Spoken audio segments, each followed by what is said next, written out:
آج کی دنیا جو ہے وہ ایک بہت بڑی چینج کا زمانہ ہے. Change is taking place every where. کہیں پہ بھی آپ چلے جائیے. اور کہتے ہیں نا کہ اب یہاں پہ چینج از وائٹل, اور وہ ایک امریکن سینگ ہے, گو ود دا فلو.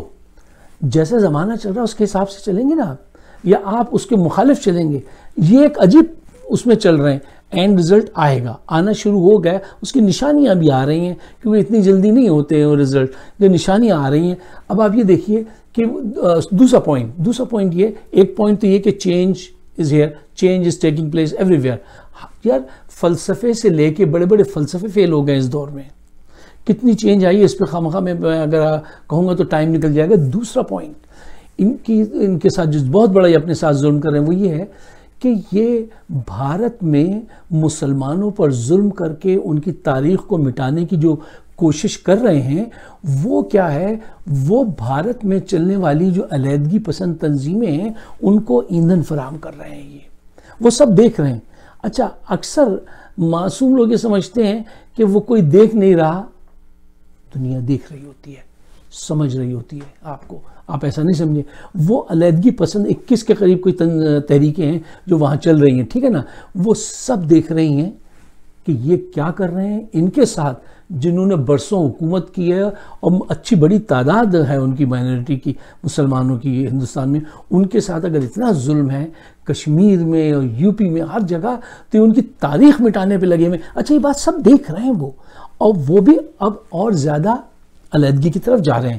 اچھا, اس کے علاوہ ایک جو سب سے اہم ترین چیز ہے وہ کیا ہے, وہ یہ ہے کہ دیکھیے آج پوری دنیا ایک گلوبل ولیج ہے. آج گلوبل اکانومی کا دور ہے. میں آپ کو کچھ بھی دلیل دے دوں, آپ مجھ کو کوئی بھی ثبوت دے دیں, لیکن پتہ ہے آج کی دنیا کیا ہے؟ آج کی دنیا اکانومی کو مانتی ہے. ہر شخص اپنا مفاد زیادہ دیکھتا ہے.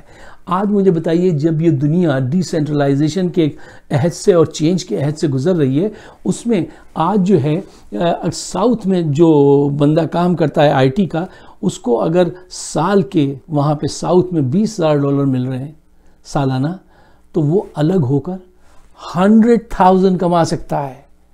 یار یہ وہ دور تھوڑی ہے کہ آپ ایسی فیکٹریاں لگائیں ان میں بڑی چمنیوں دھواں اٹھ رہا ہو. آج تو آپ کو بزنس کرنے کے لیے ایک پین اور کاغذ چاہیے.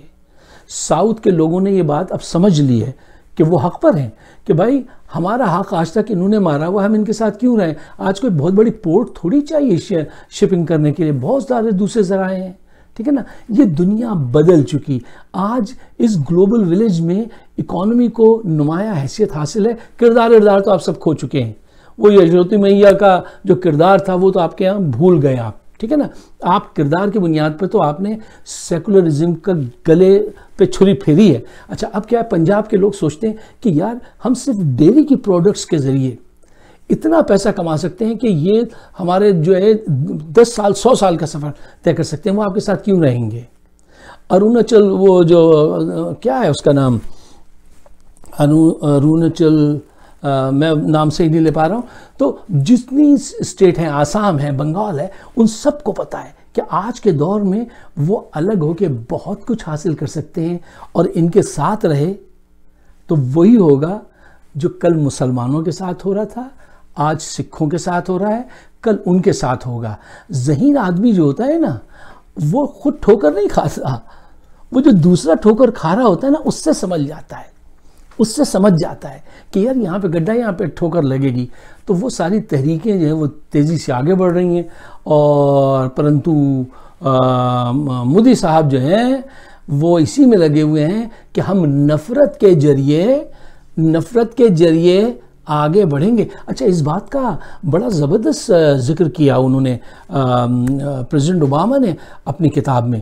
انہوں نے کہا وہ حیران تھے کہ یار دنیا میں مختلف لوگ, کنٹریز, نیشنز آگے آتی ہیں, ان کی ایک فلسفی ہوتی ہے. ان کی کیا فلسفی ہے؟ نفرت کی بنیاد پر یہ تعمیر کرنا چاہتے ہیں. ایسا نہیں ہوا آج تک کہ بیج آپ نے بوئے ہوں کسی مطلب ایسے آم سے پودے کے, اور اس میں جو ہے وہ آپ آم نکل آئیں گے. آم نہیں نکلیں گے, اس کے لیے محنت کرنی پڑتی ہے. اور حق کی طرف آئیے, سچ کی طرف آئیے, ان کو بتائیے کہ آج کا دور وہ دور نہیں ہے.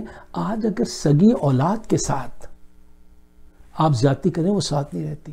وہ چلے جاتے ہیں، کہتے ہیں بابا انف از انف، میں جاتا ہوں. باپ روک نہیں پاتا، وہ چلے جاتے ہیں، ان کو جانا چاہیے. تو یہ پوری قوم کے ساتھ یہ کر رہے ہیں. دعا کیجئے کہ پڑوس میں جو ہے ان کو کچھ شانت ہو جائے اور یہ کچھ عقل کی بدھی شدھی پکڑیں. خواتین حضرات، آپ میرا چینل پلیز سبسکرائب کیجئے یوٹیوب پہ فائق صدیقی شو، اور اپنے خیالات سے نوازیے. آپ سب کا بہت بہت شکریہ.